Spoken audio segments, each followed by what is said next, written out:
Unemployment unexpectedly drops, and some Democrats are upset about it. The New York Times is woke staffers destroy its op-ed page to stop a conservative column, and Drew Brees' atonement is rejected. I'm Ben Shapiro. This is The Ben Shapiro Show.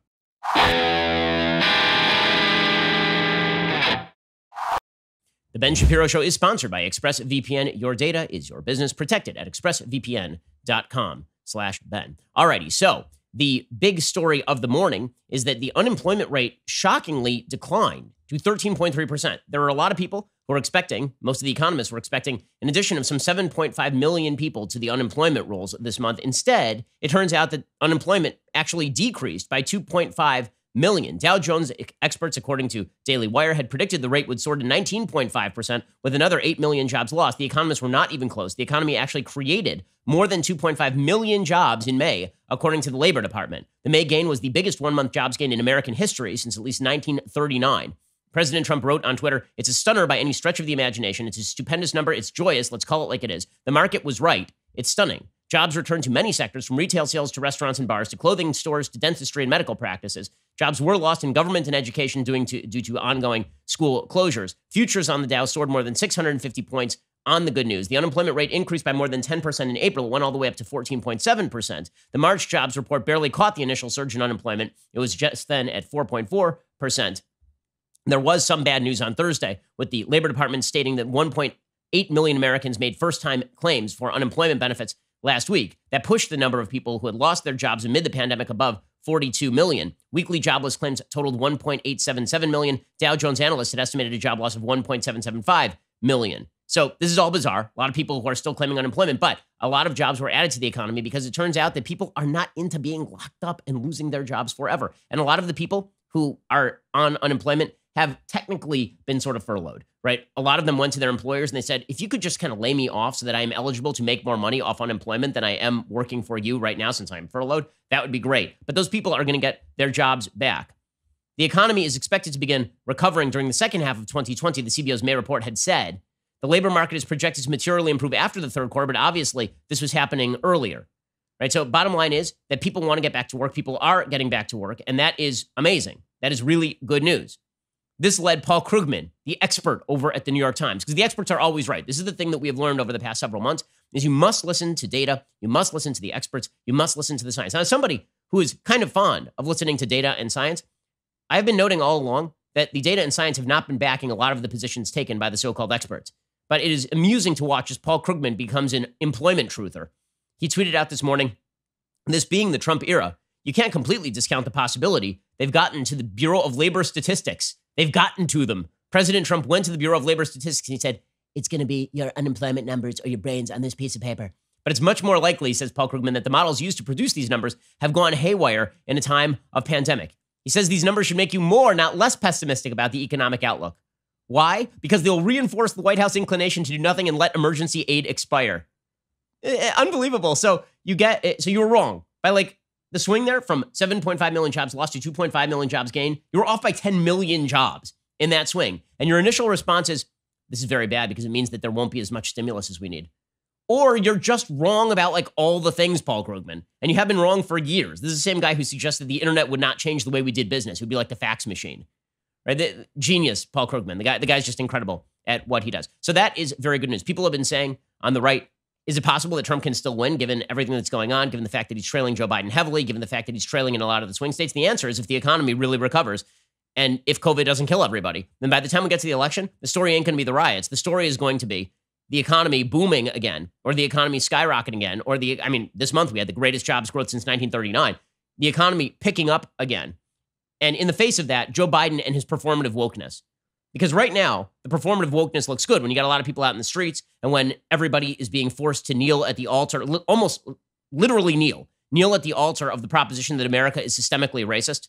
Every major corporation putting out notices about this and Joe Biden out there rah-rahing it in the middle of rioting and looting. Right? All of that looks good when President Trump doesn't look like he's in control. But if we get to November and the actual question is booming economy versus performative wokeness from a dead guy in Joe Biden, that is a better race for Donald Trump. It is a better race for Donald Trump. So good basically Trump's entire future in politics rests on an economic recovery at this point. It has to happen for him. If there's no economic recovery, he's toast. If there is an economic recovery, then he could win. And he could win a fairly solid victory in the Electoral College. We'll get to more of this in just 1 second. First, let's talk about the fact that no matter what's going on in your life, there's one thing, one cost that typically is not going to go down, and that is your cell phone bill. Right now, it's certainly not going to go down because you've probably been using your phone nonstop, considering you can't see other live human beings. But there's one way you can save a ton of money on your cell phone bill. I'm talking about Pure Talk USA. You can cut costs and free up cash on a monthly basis, starting with your wireless provider. Pure Talk covers 99% of Americans. The president and CEO of Pure Talk is a U.S. veteran. I know him. He's great. He cares deeply about serving Americans by making wireless affordable. You can start your saving today. I've been using Pure Talk myself,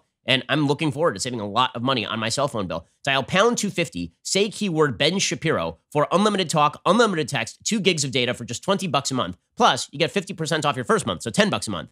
Stop paying too much to big wireless providers. Switch to Pure Talk today. Save 50% off your first month. Dial pound 250. Say the keyword Ben Shapiro. Again, dial pound 250. Keyword Ben Shapiro. Pure Talk USA. Simply smarter wireless. You're spending too much money because you have the unlimited data. That's the reality. And Pure Talk is going to make sure you don't. Go check them out right now. Dial pound 250. Say keyword Ben Shapiro. Your coverage is just as good as with any other company. And again, you're not going to pay a fortune. Dial pound 250. Say the keyword Ben Shapiro to get started. Okay, so meanwhile, in the rioting news and the looting news and the protest news, the big story of the evening and of the morning was this video. There's a lot of video that's coming out right now of the police being brutal to people. And this is bad, and all the officers involved should be punished when they are brutal to people, obviously. The police have a really rough job. That does not alleviate them of their responsibility to not involve themselves in acts of police brutality. We have seen this happen a bunch of times. So there was a situation that happened in Buffalo, New York yesterday, in which an elderly man, apparently he's 75 years old, approached police officers. He's a protester, and he is pushed. He loses his balance and he smacks his head against the pavement. Medics come forward and treat him. They put him in an ambulance. He was taken away. The man's name is Martin Gugino. He's of Amherst. He was in serious but stable condition, apparently with a concussion and lacerations. The officers were seen walking past him as he lay bleeding on the ground, and then they went and they arrested somebody who was behind him, who apparently was not leaving when they were supposed to leave. The Buffalo mayor, Byron Brown, issued a statement saying he was deeply disturbed by the video. The officers were suspended without pay. The governor, Andrew Cuomo, of course, called the incident wholly unjustified and utterly disgraceful, which it is. I just wish that Andrew Cuomo were quite as upset about, mass rioting and looting in the middle of New York City. You can do both, right? I'm not upset with the tweet about this being unjustified and disgraceful. I'm more upset that he allowed people to run roughshod through his major city for 7 complete days and 7 complete nights. Like that seems like that was a bad policy. But with that said, there are a few points to be made here. One, police brutality is a thing that happens. It is a thing that happens. There are police who are brutal. And right now, because all the cameras are out and every police officer in America is out, you're going to see more instances of that. And that being caught on camera and police officers being punished for this sort of thing, I think most police officers are on board with that. In this particular case, the shove is bad. The guy obviously does lose his balance and he trips over himself. Don't shove 75-year-old people is the answer to this particular problem. The guy is white. Okay, we've seen other cases. There was a case in Washington, D.C. when SWAT was attempting to disperse a crowd, and one SWAT member just goes right after a cameraman. There's a cameraman who's standing right there, and you see the SWAT guy take his shield and just slam the shield into the stomach of the cameraman. The cameraman's white. He's from Australia. Why do I mention the race? Because the narrative that we are being told by the Black Lives Matter crew is that police brutality is reserved for black people.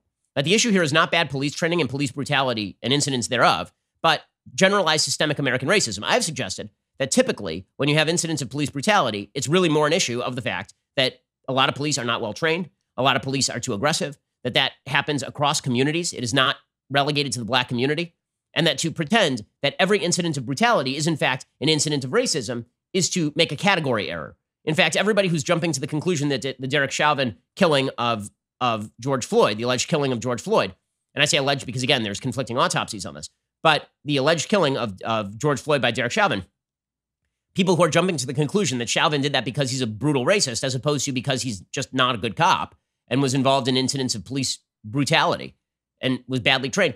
The jump there is not supported by the evidence in that particular case. Now, there are cases in which there is evidence to support the racism charge. So a perfect case where you have evidence to support a racism charge would be the Ahmaud Arbery case. So originally I said, maybe this is just vigilantes who were attempting to stop what they thought was a crime, and they were wrong, and they were acting like idiots and bad people, and they got into an armed confrontation with Arbery and shot him, which means they should go to jail. But that is not a case necessarily of racism. Well, now We actually have evidence. So now it looks more like racism, right? So when you follow the evidence, the nice thing about evidence is it doesn't tend to bring you to the wrong conclusion. More data is generally good. Knowing the motivations of people is generally going to be more helpful in generating data for a narrative than simply just assuming the narrative. And what you're seeing from the Black Lives Matter movement, what you're seeing from the media is, and what you're seeing from every major corporation in America is now saying, I've donated $1 million to the NAACP Legal Defense Fund in acknowledgement of systemic racism. By the way, if you think that those sorts of donations are going to now alleviate people calling you racist, if you're a major corporation, you're wrong. It's not going to happen. Right? If Amazon thinks that by putting up a Black Lives Matter banner on their website, that people are going to now just pretend that Amazon is fine, that the left is going to leave Amazon alone, good luck with that, right? Really, like, enjoy. Okay, but the reality is that in certain cases, you can actually tell whether racism is happening. So there is an allegation now that Travis McMichael, 34, called the alleged victim, Ahmaud Arbery, in that Georgia awful case, right? They're now being charged with murder. Travis McMichael, who is one of the shooters, called the alleged victim an effing N-word after the shooting and before police arrived, according to testimony from Special Agent Richard Dial. That came secondhand from a co-defendant, William Roddy Bryan, 50, the man who recorded video of the fatal shooting. Now, this has been called a little bit into question because the guy was recording the shooting from behind. He was in his car. So unless he yelled it, the question is how the guy in the car heard it. But assuming that he's not lying, assuming he's not trying to, get off the hook by basically saying this was a racist murder and I wasn't involved in any way, it was the racism. But assuming it's true, which I don't see why we shouldn't assume it's true. Assuming it's true, that is a case of a racist murder, right? So yes, racism exists. Yes, we can identify it, and yes, we can punish it. But to immediately assume that every incident of police brutality involving a black person is really about the race of the black person as opposed to the police brutality, I think is a fairly major category error. But we are not really supposed to talk about the category error because, again, there is a narrative to be driven. And the narrative is that America is deeply evil and deeply terrible in every possible way. And this is why you see senators kneeling at the U.S. Capitol. Okay, now, again, the kneeling symbol is, I don't know if it's deliberately vague or if it's obviously supposed to be the Colin Kaepernick thing, right? That was the symbol that Colin Kaepernick used. Colin Kaepernick, the former 49ers quarterback who got benched and then decided to kneel and wore socks with cops as pigs on them, he was kneeling for the national anthem and for the American flag because of police brutality. The implication being that America, broadly writ, is guilty for the sins of police brutality and racism is to blame for all police brutality. Now you have United States sitting senators who are kneeling in honor of George Floyd. Well, if the idea is that you have to accept that America is systemically racist, then that's a very bad thing for the country. Now, suggesting that America is systemically, here's the problem with making arguments like institutionally racist or systemically racist. They are deliberately nonspecific, and they are deliberately created so that you can never alleviate them. I don't like problems that you can never alleviate, especially in politics, right? It's a serious issue because, first of all, if you're not able to alleviate it, then you really shouldn't concern yourself with it in politics, right? If something in politics is not alleviatable, then sometimes the solution is worse than the cure. This is true with regard to, for example, income inequality. If you want to solve income inequality, you could go full commie and everybody can have the exact same income. But that is not an alleviatable problem in which the solution is not worse than the problem. If you say systemic racism, you never actually have to cite the policy you think is racist or point to the person you think is racist. Instead, you just say everything is racist. And as I said yesterday, that's a religious belief. It is not an actual specific belief about something that we can fix. Right? That's just racism is out there in the atmosphere. Who's the racist? I don't know. Maybe it's you. Maybe it's you. Well, but I'm not a racist. I've never done anything racist. Well, maybe it's implicit. Maybe you don't even know you're doing a racist thing. Well, can you name the racist thing I've done? No. Can you name the racist thing that I believe? No.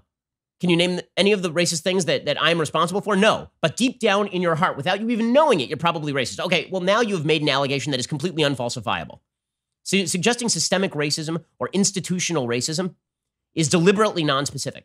And if you want to talk about policy, if you want to talk about redlining, for example, back in the 1960s, which was a thing and was made illegal in 1975, right? By the federal government, if you want to talk about informal practices of redlining, which, by the way, are illegal, and by the way, you could sue banks over, then you're talking about a policy that has been alleviated by law, right? If you want to talk about the fact that history has consequences, that, of course, is true. But the question is, what do you want to do about that today?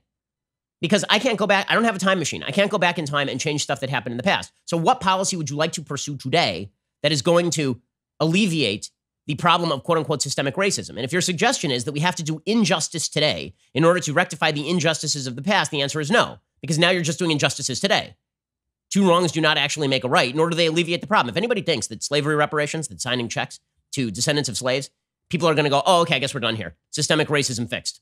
Good luck with it. It's not going to happen. And Ta-Nehisi Coates has admitted as much in his seminal essay, The Case for Reparations. Very late in the essay, he says, maybe it won't work, but we should just give it a try. Well, no, your entire case is that the reparations are reparative. If you're saying it might not work, then it's not reparative.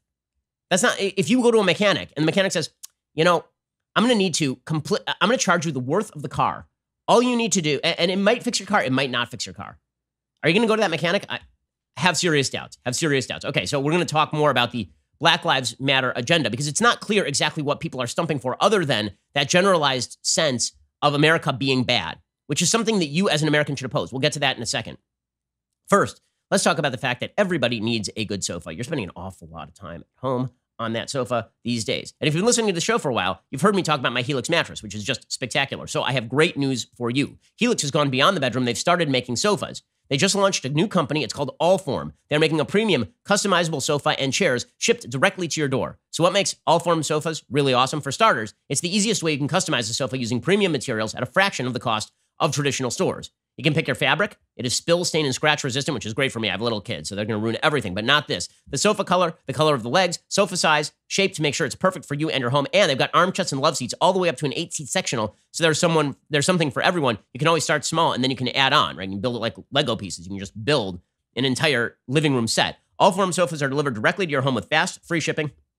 In the past, if you wanted to order a sofa, it could take weeks or months to arrive, and you'd need someone to come and assemble it in your home. Allform takes 3 to 7 days to arrive in the mail, and you can assemble it yourself in just a few minutes, no tools needed. I have an Allform sofa. It is on its way. I cannot wait. My wife is super excited about it. If getting a sofa without trying it in a store sounds risky, don't worry. You get 100 days to decide if you actually want to keep it. That's more than 3 months. And if you don't love it, they'll pick it up for free and give you a full refund. And they have a forever warranty, literally forever. So, I mean, this is like an amazing, just as good as Helix stuff is. Allform is just as good, and it's for sofas, which you're going to be on a lot of your time. Basically, Helix can solve all your furniture needs. Like, go over to Allform right now. Go check them out right now at allform.com/Ben to find your perfect sofa. Right now, Allform is offering 20% off all orders for our listeners at allform.com/Ben. Use that /Ben, allform.com/Ben, ALLFORM.com/Ben. Okay, so what does the Black Lives Matter movement want?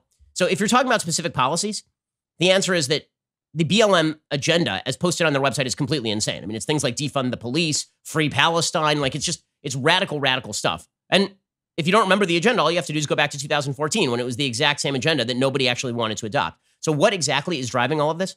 What's driving a lot of this is the pitch, which is that America is deliberately keeping black people down. Now, I have a generalized view of human beings. They don't think about each other all that much. They don't spend an awful lot of time thinking about keeping other people down. Not in America. Okay, in America, there are not very many people who get up in the morning and they're like, you know what, I'm keeping a black guy down today. I really don't think there are a lot of those people. So if there are not a lot of those people and you can't cite those people, then you need to cite me the rule that's keeping black people down. And if you can't cite me a rule, then I'm not sure exactly what we are supposed to do about your accusation. If instead what is actually happening is the generalized leftist pitch that any inequality can be chalked up to injustice, even if you can't name the injustice, I'm not going to go along with that. If the idea is that any inequality, that income inequality, can be chalked up to some sort of exploitation or historic grievance that can only be cured by some new injustice, no. The answer is no.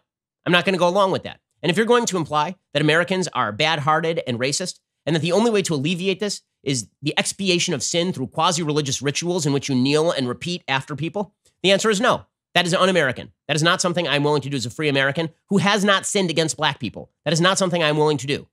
I'm perfectly willing to accept my own sins. I have a full list on my website of things I feel I've said wrong over the course of my career. But I'm not willing to accept responsibility for something that my non-ancestors did. And I'm not willing, and nobody else should either. Just as a black person should not be forced to accept responsibility for things that black people do that are wrong, white people should not be forced to accept responsibility for things that white people do that are wrong or have done in the past. If you are looking to fix things, there's a basic rule in marriage. Okay? The basic rule in marriage is when you're having an argument, don't say, you always X. Right? You always treat me like this. This is like the first rule of marital counseling. Why? Because it's not specific. It's not a problem you can solve. And usually it's inaccurate because people don't always do anything. Instead, you have to say, what is the exact problem that we have and how do we solve this problem that is right in front of us? If you're just going to suggest, without evidence, that every single instance of police brutality is indicative of broader American racism, and by the way, every instance of a black person killing a white person is not indicative of a bigger problem. It's just an individual incident. But every instance of a white person killing a black person is indicative of broader American historical racism. None of this follows. None of this follows. And it does not help when you trot out spokespeople like Al Sharpton, the worst race baiter of modern American history. Al Sharpton completely falsified a rape case about Tawana Bradley. Al Sharpton was involved in inciting the riots, in my opinion, in Crown Heights in 1991 that ended with the murder of an Orthodox Jew. He literally went out in front of a crowd and said that if a Jew wanted to fight him, pin back your yarmulke and come on over. Right? Al Sharpton was involved in the incitement of the burning of Freddie's Fashion Mart, in my opinion, again, in New York City in 1996, when he suggested that Jewish interlopers were taking over real estate in New York. That guy, and the guy, I mean, his shtick is that he goes to businesses, he claims that they're racist, and then if they sign a check to his fund, he leaves them alone. This is Al Sharpton's shtick. So am I going to listen to him? Nobody has made more money off of the lie of systemic American racism than Al Sharpton. Nobody has made more money off of it than Al Sharpton. So using him as your spokesperson is a mistake. So Al Sharpton yesterday made a statement in which he suggested that ever since 401 years ago, the reason we could never be who we wanted and dreamed of being is you kept your knee on our neck for 400 years. Now, Americans literally kept their knees on the necks of black people all the way up through the Civil War and then in the South through Jim Crow. But Al Sharpton has had no one's knee on his neck. Al Sharpton has made a very, very lucrative career out of blackmailing people so that he would leave them alone. He says, we were smarter than the underfunded schools you put us in, but you had your knee on our neck. We could run corporations and not hustle in the street, but you had our knee on our neck. Okay, what is the policy knee? So that we can all be on the same page. What is the policy knee that is on the neck of black people right now? If you can't name it, then I'm going to have a hard time taking very seriously Al Sharpton's contentions. This is the problem that I have with this program. If you want to march against police brutality, cops are marching against police brutality. Everybody is against police brutality. But the vaguer the charge, the harder it is to rebut. And that, I think, is the purpose. That is the goal here. The vaguer the charge, the harder it is to rebut. And that is why vague charges are being made.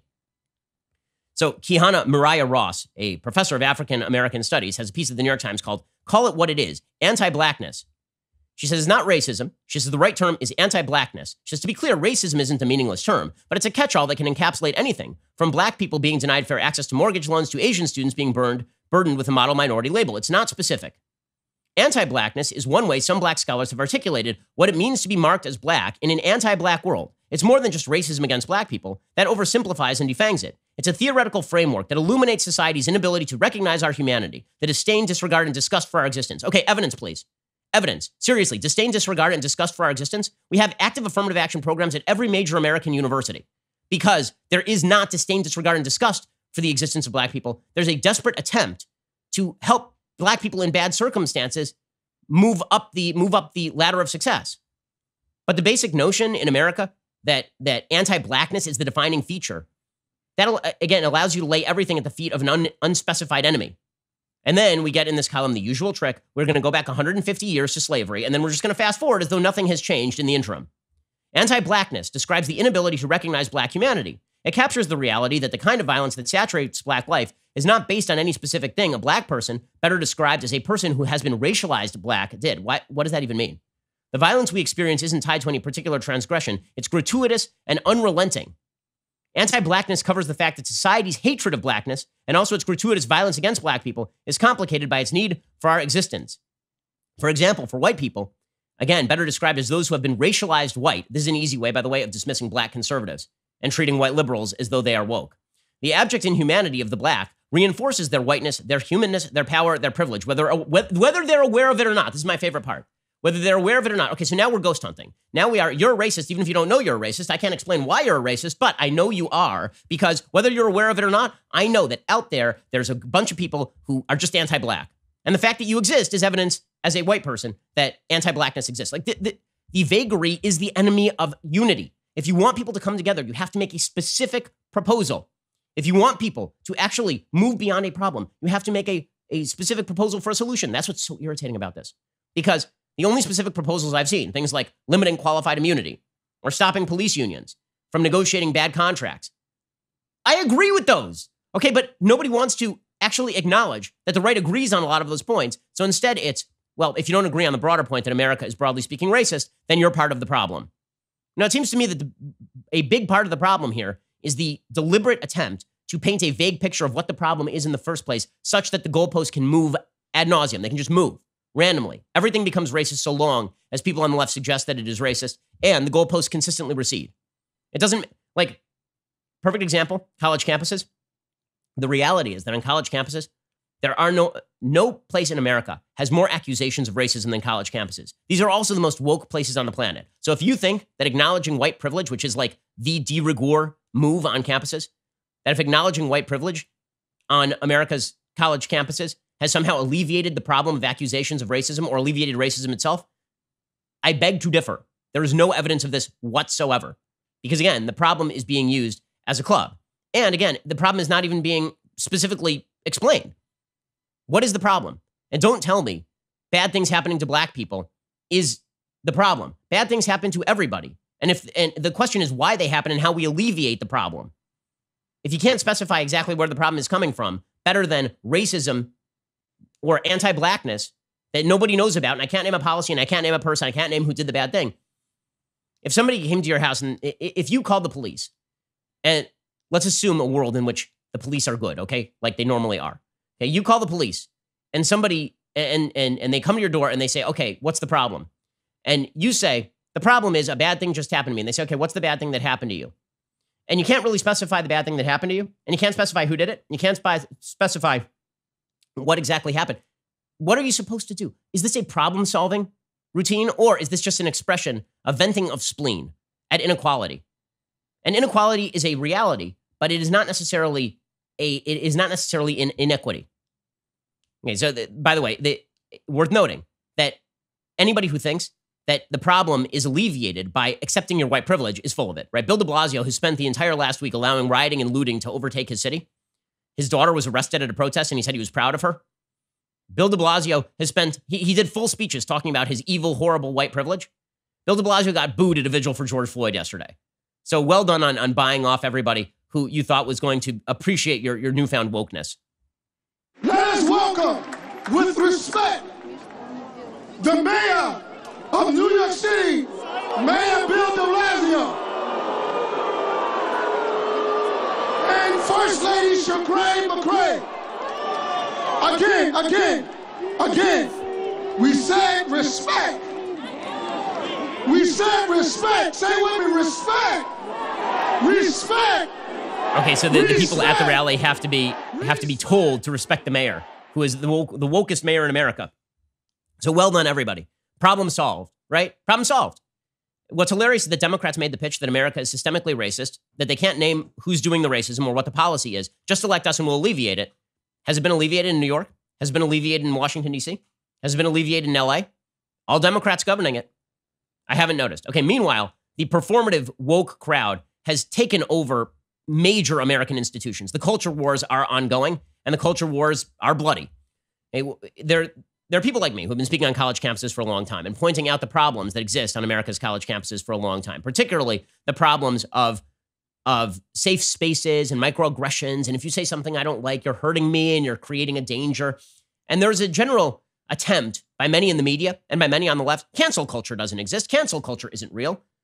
Well, it turns out that it actually is. And not only that, there are a bunch of people on the right like, well, is it really a problem that it's happening on campuses? After all, these kids will one day enter the real world. And in the real world, they won't be able to get away with this bullcrap. In the real world, they will actually have to undertake to understand opposing points of view. Well, some of us have been warning you that what starts in academia doesn't stay in academia, and that the ridiculous social justice warrior censorious culture was not just going to stay in the academy, it was going to leave and take over the institutions, and that the Maoist cultural revolution that you are seeing at America's major institutions is ongoing. It's so hilarious, by the way.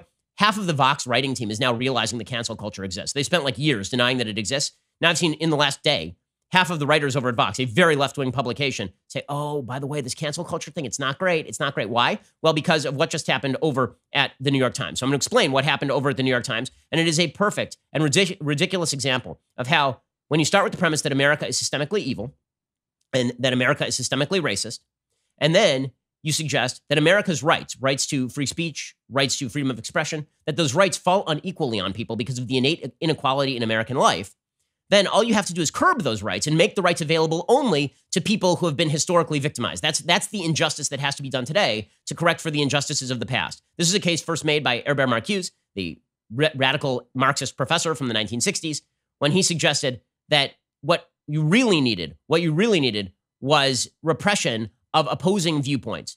He called it repressive tolerance. You need repressive tolerance. You need a situation in which tolerance of the left-wing viewpoint is exacerbated and intolerance of right-wing viewpoints is put down, because that has to be silenced, because freedom of speech is actually bad. Because if people who are bad use freedom of speech, those people could actually win. So we have to silence those people such that marginalized voices can speak. Okay, that perspective and allowing the non-marginalized voices to speak, allowing right-wingers to speak, is a threat to your life. That perspective has taken over the New York Times. We're going to get to that in just 1 second. First, let us talk about the most delicious gift you can get for your dad this Father's Day. I know, because they sent me some kosher steaks. I'm talking about Omaha steaks. Omaha's world-famous steaks, they've been naturally aged to at least 21 days. The aging makes the taste. I mean, it's unbelievable. For tenderness and hand-carved to perfection, they offer tasty, easy-to-make side dishes, artisan desserts, and much, much more. Omaha steaks have been America's original butcher since 1917. We're talking like caramel apple tartlets, and they got pork chop. They got all sorts of stuff that I wish I didn't keep kosher so I could actually take advantage of. But they actually did send me some kosher steaks, and they are magnificent. Omaha Steaks delivers guaranteed quality and safety with every order, all backed by an unconditional 100% money-back guarantee. Every Omaha Steaks order is flash frozen, vacuum sealed, delivered in a cooler with dry ice. That means fresh. So if you're looking for the perfect Father's Day gift, Omaha Steaks can help. We all know Dad doesn't want another tie. Dad wants steak. He's your father, damn it. Get him the steak that he wants. Right now, Omaha Steaks is offering my listeners access to a variety of amazing packages perfect to send for Father's Day. Go to omahasteaks.com, enter code Shapiro in the search bar to unlock savings for my listeners. Remember, you got to go to the search bar and enter Shapiro, and then you'll get savings up to 50% and more, and free shipping on orders over $99. There are lots of packages available. They're all ready to be shipped straight to your door in time for Father's Day. Go to omahasteaks.com, enter the code Shapiro. That is omahasteaks.com. Enter code Shapiro in the search bar to shop for Father's Day today. All right, we're going to get to the unbelievable takeover of the New York Times editorial board. Basically, Nicole Hannah-Jones is now the editor of the New York Times. I mean, that's essentially what we have realized. She's not one of the editors. She is the editor. Right? She is determining all policy. The woke staff at the New York Times, and this is happening at a lot of major companies. If you've been noticing a lot of the major corporations issuing statements, that's because they have a lot of woke interns who are basically telling them that if they don't, then they're going to be very, very angry at them. And the silence is violence movement is gaining speed. I actually have, so I go to a gym out here when we're in non-pandemic times. The head of the gym emailed me yesterday and said he had received a cancellation from somebody, not because he had said anything bad, but because he did not put out a corporate statement about Black Lives Matter in the middle of this. So the person, he found the one person who's apparently sitting at home going, I need corporate virtue signaling or I will not patronize your business. Ridiculous. Okay, we're going to get to this in just 1 second. First, 2020, remember that Donald Trump was actually impeached this year? You know how long this year has been? So long that Donald Trump was impeached this year, and that was 127 years ago. That's how long this year has been. We have seen an impeachment.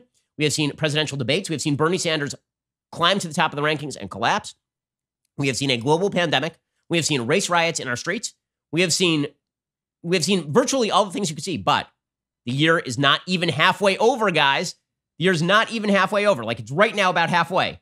So if you want to keep track of all of this, and you want to make sure the mainstream media is not cutting off your ability to see all of the news, then you want to check out Daily Wire. Head on over to dailywire.com/subscribe. Get a Daily Wire membership for 15% off using coupon code Shapiro. If you join as an all-access member, you get two glorious leftist tears tumblers.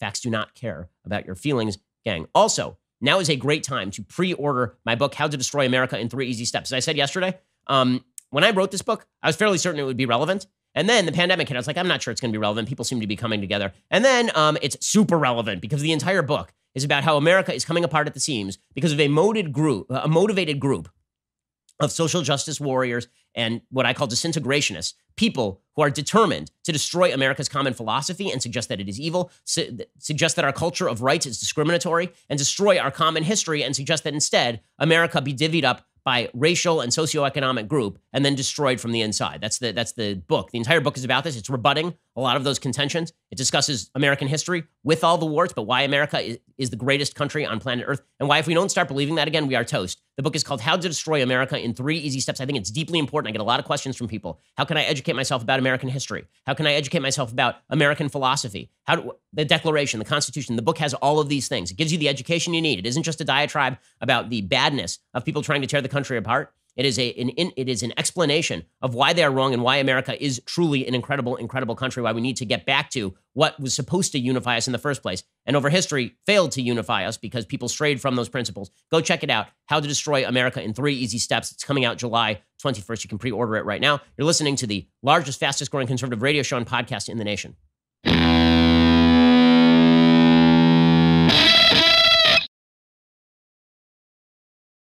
Alrighty, so the move toward America is evil, systemically racist, and therefore the only way to fix that systemic racism is to shut down all the voices we don't like. That move is being made by the New York Times staff, by the woke staff at the New York Times. And understand, they don't actually think that right-wing perspectives are quote-unquote violent. They don't.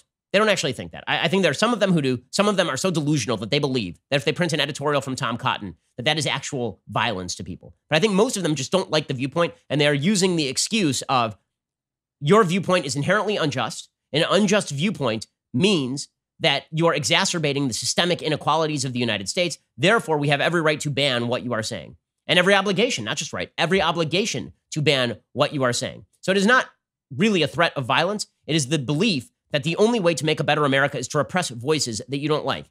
And listen, every publication has editorial standards. But if you are saying that you cannot print an op-ed from a sitting United States Senator, Tom Cotton, a Harvard law graduate who is writing a piece, served in the military, writing a piece about the use of the military against rioting and looting, a viewpoint, by the way, agreed to by polling data by 6 in 10 Americans, that you cannot run that piece and that it's bad to run that piece, you are not only not in the mainstream, you are fully insane.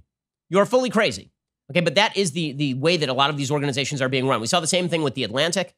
That organization, run by the execrable Jeffrey Goldberg, hired Kevin Williamson from National Review to write. And then after some woke staffers decided that Kevin Williamson was bad, they fired him. Well, now you're seeing this over at the New York Times. So yesterday, there was a big brouhaha because Tom Cotton wrote this op-ed suggesting that it was time to send in the troops to restore order during rioting and looting. He did make a distinction between protesters and rioters and looters. But people at the New York Times don't make that distinction because they think that the rioters and looters are justified in tearing down the institutions of American privilege. Okay, so a bunch of members of the New York Times woke staff tweeted out the same thing. As I mentioned yesterday, they all did the college. This is all college bullcrap. It's all college bullcrap. I've been on enough campuses to know this. I visited dozens and dozens, probably 100 campuses over the course of the last 4 years. They all do this. Okay, it's ridiculous. These campuses are replete with this kind of woke nonsense. And one of the things that they do, as I mentioned yesterday, is if you agree with somebody, you can't clap because it might trigger somebody's post-traumatic stress disorder. So instead, you're supposed to snap softly. And you're supposed to repeat slogans. So if somebody says something, then you're supposed to, just like you saw at that de Blasio rally, somebody from the microphone says respect. And you don't just give respect. You're supposed to shout back, respect. Or at the Bethesda, Maryland thing, you're supposed to repeat sentence by sentence what somebody is telling you, which is a religious woke incantation. Okay, so the entire New York Times staff apparently decides to tweet out the same thing. Running this puts black New York Times staff in danger. In danger! If you're a black writer for the New York Times, Tom Cotton saying that using American military to put down riots is putting black staff at the New York Times in danger. Why? Are they rioting and looting? Are they flinging Molotov cocktails at cop cars? If not, they probably shouldn't feel super endangered by this. But this became such an issue that the New York Times, they didn't pull down the piece. They didn't issue a correction to the piece. Instead, they issued a statement. And here was their statement from their spokeswoman. We've examined the piece and the process leading up to its publication. This review made clear that a rushed editorial process led to publication of an op-ed that did not meet our standards. As a result, we're planning to examine both short-term and long-term changes to include expanding our fact-checking operation and reducing the number of op-eds we publish. So they're actually printing fewer op-eds because some woke staffers, who were not willing to quit, by the way. If it was such a danger, they should have quit. I've quit publications where I think that the publication is doing something deeply and terribly wrong. I've done it myself. None of these woke staffers were willing to quit the New York Times over apparently running a piece so dangerous it was putting their own staff's lives in danger. None of them were willing to quit. They're just willing to bitch about it to upper management so that the pusillanimous, cowardly upper management would apologize for running a piece that 58% of Americans agree with. Really well done. Well done. By the way, how do you know they're lying? You know they're lying because it's 27 hours later, 29 hours later. This thing's been up for, I think, nearly 2 days, maybe 48 hours later. They still have not issued a correction on the piece. So if the piece was factually wrong, where's the correction? They still haven't pulled it down. It's still up. So this was just, please don't yell at us. Please don't yell at us. It's so bad. Why are you yelling at us? We're woke. We're woke. The New York Times staffers, they were leaking to other publications news that people were canceling their subscriptions. Wow. Oh, man. First of all, I thought that generally speaking, you don't want your staffers leaking to outside publications. That's just not something that is done. If I found my staffers at the Daily Wire leaking to outside publications about internal business at the Daily Wire, they're fired like this. That's how fast they are fired. It's my company. It's my business.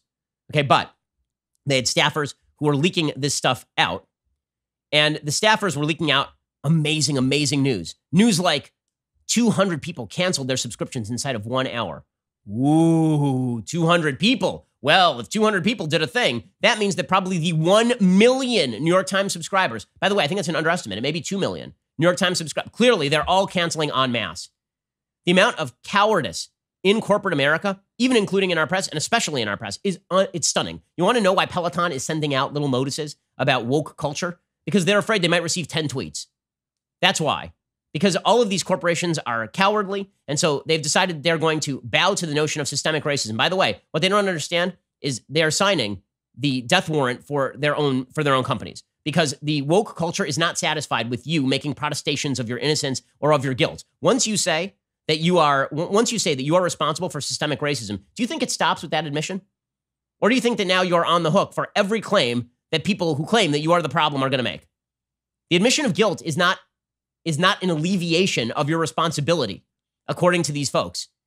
The admission of guilt is the first step toward them wrecking you. This is how these apologies work. So Barry Weiss, who is one of the only sane people at the New York Times, I don't know how she's lasted there that long. I don't think she'll last much longer, to be frank with you, given the nature of the situation at the New York Times. She tweeted out, the civil war inside the New York Times between the mostly young wokes versus the mostly 40-plus liberals is the same one raging inside other publications and companies across the country. The dynamic is always the same. The old guard lives by a set of principles we can broadly call civil libertarianism. They assumed that they shared that worldview with the young people they hired, who called themselves liberals and progressives. This was an incorrect assumption. The new guard has a different worldview, one articulated best by John Haidt and Greg Lukianoff. They call it safetyism, in which the right of people to feel emotionally and psychologically safe trumps what were previously considered core liberal values, like free speech.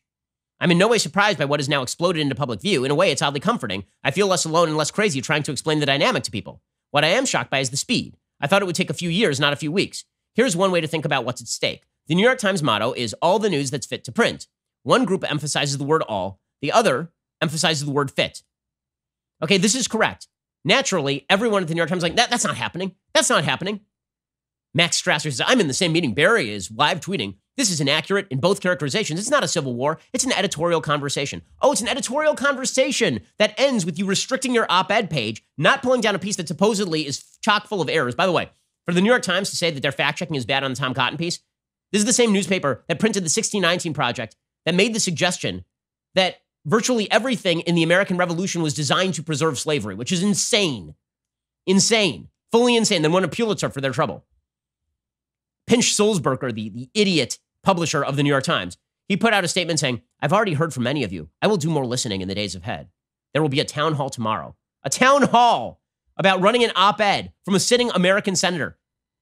They've run op-eds from Vladimir Putin. They've run op-eds about why sex is better in communist countries. And they can't run an op-ed from Tom Cotton saying that maybe you might need to use the military to put down civil insurrection. Like, it's crazy. It's crazy. He says, I believe in the principle of openness to a range of opinions, even those we may disagree with. This piece was published in that spirit, but it's essential we listen and reflect on the concerns we're hearing, as we would with any piece that is the subject of significant criticism. So just absolute cowardice. Okay, how bad is the cancel culture? How bad is the censorious culture? There is a piece in the Washington Post today by Alyssa Rosenberg, who is one of the TV columnists. And sometimes she writes interesting stuff. This is not one of those times. She has a piece titled, Shut Down All Police Movies and TV Shows Now. So the police are so bad that we should all stop watching Law & Order because the police are evil. We should all stop watching any show or movie that portrays the police as good because we all know the police are actually brutal and racist. Now, first of all, if you think there has not been a TV show or movie made about police brutality and racism, let me recommend every single police show ever made except for Law & Order and maybe Dragnet. Every show made since NYPD Blue has taken on these issues. Every single one. All of them. But Alyssa Rosenberg suggests that we have a generalized view of the police as good, and that's bad, and that needs to stop. She says, for a century, Hollywood has been collaborating with police departments, telling stories that whitewash police shootings and valorizing an action hero style of policing over the harder, less dramatic work of building relationships with the communities cops are meant to serve and protect.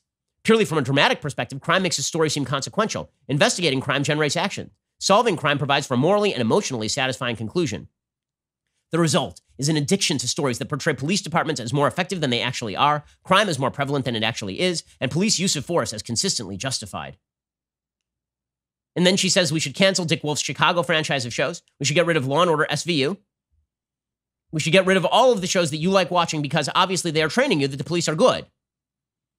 Instead, we should all watch Brooklyn Nine-Nine because it's a reformist police show. It's very, very important.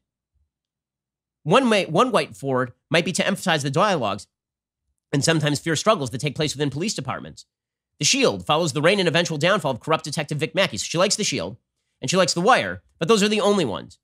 And even The Shield took too long to get to the point where the cops are actually bad. We need only shows where the cops are bad. Now, I have a question. Should we also ban rap music? So for a long time, there was this idea, and it came from some elements of the right and some elements of the left, that rap music was causing people to be violent. Right? Video games also causing people to be violent. Then there was a bevy of social science, and it showed not so much. Okay, so now we have a piece in the Washington Post suggesting we stop all police movies and TV shows. There's a piece today in the New York Times talking about how we don't need any more novels or TV shows about cops who do the wrong things for the right reason. We need to stop all of that. No more hard-charging cops in novels and TV shows. We need to stop all of this. Instead, we need woke books, more woke books. That's what we need. The censorship is, how fast is this taking place? Incredibly fast. Because cancel culture is real. It exists. It is ugly. It is designed to destroy your freedoms to consume what you would like, your freedom to say what you would like, your freedom to read and watch what you would like, in order so that all messages must mirror the same message. Even if that message is factually untrue, such as that America was founded on slavery, not on freedom, or that America is systemically racist, rotten to the core. Every message must be made to match this message. It's not even enough for Drew Brees to apologize for saying that all he said was, I won't kneel for the American flag because I had grandfathers who fought in the military and the American flag stands for freedom. He was forced to apologize, and then he was forced to apologize again. He issued a second apology today. Okay, they're coming for you. They're coming to kill you. Not literally speaking, figuratively speaking. They're coming to finish your career. They're coming at you. And once you apologize for saying something as anodyne as the American flag is not worth kneeling for, the American flag is worth much more than that. They will stop. They'll never stop. Shannon Sharp, right, the former tight end for the Denver Broncos, he says he's never going to respect Drew Brees now for having said that kneeling for the American flag is bad. Here was Shannon Sharp yesterday. Drew Brees still doesn't seem to get it. Now, he issued an apology, Skip, but it's meaningless because the guys know that he spoke his heart the very first time around. Correct. Now, I don't know what Drew's going to do, but he probably should just go ahead and retire now. It will never be the same. What he said, they're going to like, oh, yeah, no, they will never look at him the same because he spoke his heart and Skip, and what he said, it wasn't what he said, it's how he said it. He was defiant. I will never respect the man. So all respect is gone for Drew Brees for having said that he likes the American flag. Once you apologize, did it solve the problem? Did it? Because I'm not getting that impression. Once you bow to the performative woke crowd, once you bow to the social justice warriors, they're Joffrey. Okay, kneeling, bending the knee does not amount to an act of unity in front of social justice warriors who suggest that America is systemically racist. Joffrey lops off the head of Ned. Okay, that is what is going to happen for a country that decides that it is indeed endemically racist across every aspect of its humanity. They can't explain why. You can't explain the policies. You can't explain the racists. You are granting a premise that is going to end the country. That is the danger here. Not marching against police brutality, which is fine. Not marching against individual instances of racism, which is fine. Suggesting that America broadly writ is unjust. That is a serious problem. And that is a problem that's going to outlast whatever happens over the course of the next week or so. Alrighty, we will be back here a little bit later today with 2 additional hours of content. Otherwise, please, I told you last weekend, try not to burn down the country while we're gone for the weekend. Can we try that again? Like take 2? We'll see you here next week. I'm Ben Shapiro. This is The Ben Shapiro Show. The Ben Shapiro Show is produced by Colton Haas, directed by Mike Joyner, executive producer Jeremy Boring, supervising producer Mathis Glover and Robert Sterling, assistant director Pavel Wydowski, technical producer Austin Stevens, playback and media operated by Nick Sheehan, associate producer Katie Swinnerton, edited by Adam Sayevitz. Audio is mixed by Mike Coromina. Hair and makeup is by Nika Geneva. The Ben Shapiro Show is a Daily Wire production. Copyright Daily Wire 2020. You know, the Matt Walsh Show, it's not just another show about politics. I think there are enough of those already out there. We talk about culture because culture drives politics and it drives everything else. So my main focuses are life, family, faith. Those are fundamental, and that's what this show is about. I hope you'll give it a listen.